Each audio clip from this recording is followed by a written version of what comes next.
Welcome to this explainer. Today, we're unpacking a text that is, well, it's pretty provocative. It completely challenges what a lot of folks might assume about modern Christianity. The source we're looking at makes a really bold claim. Everyday, ordinary believers aren't just supposed to sit around debating theology. No, they're actually called to literally demonstrate miraculous power. So let's just jump right in and break down its core arguments. Okay, to really get this, we've got to look at the author's central contrast. The text argues that modern Christians have basically traded what Jesus intended for a comfortable religion of debate. A space where people get really good at defending doctrine, making excuses, and basically theologizing power away. But the source says what was actually promised is a life of demonstration. We're not talking about a debate club here. We're talking about a life marked by undeniable action, healing, and active obedience. And the text anchors this entire argument in one very specific covenant promise from John chapter 14. Take a look at the exact phrasing used here, whoever believes. The author hits this point hard. Jesus didn't limit these greater works to some special clerical elite or to just one specific season in history. Absolutely not. According to the text, this promise was put on the table for literally whoever believes. Now, to wrap our heads around this mandate, we have to define what the author calls the manifestation. Drawing straight from Romans 8:19, the source describes this as that pivotal moment when completely ordinary, Spirit-led believers step up to actively demonstrate God's liberating power. It's not about being a flawless, polished theologian. It's about yielding entirely to the Spirit to do literal, actual exploits for a world that is groaning for freedom. And to answer that groaning, the text asserts that the supernatural markers mentioned in Mark chapter 16, things like exorcism, speaking in tongues, and healing, well, they were never meant to have an expiration date. The author argues these weren't just exclusive VIP passes for the first century apostles. Instead, they're supposed to be the absolute, normal, everyday standard for any believing community that's truly walking in faith.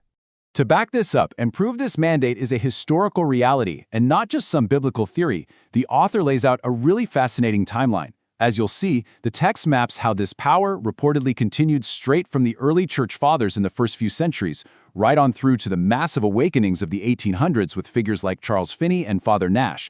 And then it tracks right into the global spiritual ignitions of the 1900s, like Azusa Street and the Welsh Revival. History itself, the author claims, witnesses ordinary believers operating in this power. What's really striking about this part is how the source deliberately puts a spotlight on the extreme ordinariness of these historical figures. Look at this list. You've got Father Nash, a basically unknown guy who prayed in rented cellars to prepare cities. Smith Wigglesworth, totally uneducated, yet reportedly raising the dead. William J. Seymour, blind in one eye and the son of former slaves. And Evan Roberts, who was just a 26-year-old coal miner. The author uses them to drive home a crucial point. Their physical or social deficiencies were never barriers. Sheer obedience, not your social status, is what unlocks this power. Building right off that history, the author then points to their own modern experiences as a direct continuation of this exact same pattern.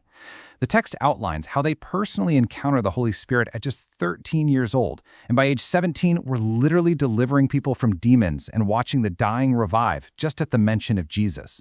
And they make it very clear. They claim this isn't because they're somehow special. It's purely the result of taking the Bible absolutely literally and simply obeying it. But all of this brings us to the author's incredibly piercing critique of our modern era, because it forces a really uncomfortable direct question.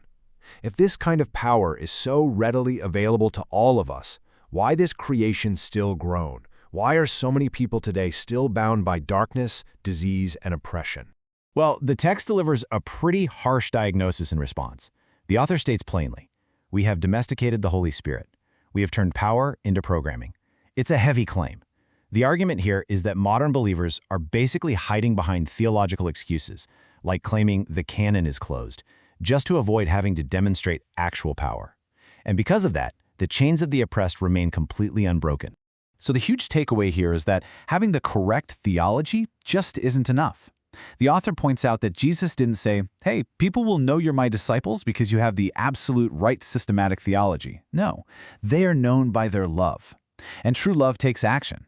True faith actively demonstrates itself. And true power liberates. Okay, so how do we fix this? To cure this modern powerlessness, the author outlines a highly specific, practical roadmap. It's a 4-step path forward for absolutely any ordinary believer who wants to reclaim their spiritual mandate. Those steps are: dare His word, wait on Him, embrace deficiency, and let the Spirit lead. Let's walk through them. Step 1 is to dare His word, and this requires some serious, audacious action. You can't just wait around until it feels comfortable. You have to dare to believe that God meant exactly what He said. The text actually urges believers to step right into deliverance, to lay hands on the sick without any hesitation, and fully expect sickness to bow. Because, as the author puts it, faith without action is just theology, but faith with action becomes a testimony. Moving on to steps 2 and 3, these really pair together around a deep sense of surrender. First, waiting on Him is described as an active expectancy.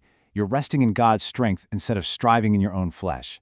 Then, embracing deficiency means you have to accept your own weakness. Feeling broken isn't a disqualification at all. The text argues it's actually the necessary platform for God's power. It's that old saying, God doesn't call the qualified, He qualifies the called. And then the final step requires total yielding. Instead of being managed by slick religious programs, you have to let the Spirit lead. The author explains that the moment you step out in faith, the Spirit steps right in to provide the actual power. But it requires complete surrender. When your focus on self decreases, Christ increases. All of this culminates in what the author calls a radical covenant declaration. It's basically a massive call to action. It asks listeners to flat out refuse a version of Christianity that talks a big game about power, but can't actually demonstrate it. It demands yielding in the secret place, boldly speaking Jesus' name over oppression, and crucially, keeping your ego in check and remaining entirely humble when heaven finally touches earth. Ultimately, this text leaves us with an incredibly challenging question. It's one that forces us to look hard at the practical reality of our own lives. Based on everything this author has argued today, you really have to ask yourself, is your faith merely a doctrine you debate, or is it a power you demonstrate?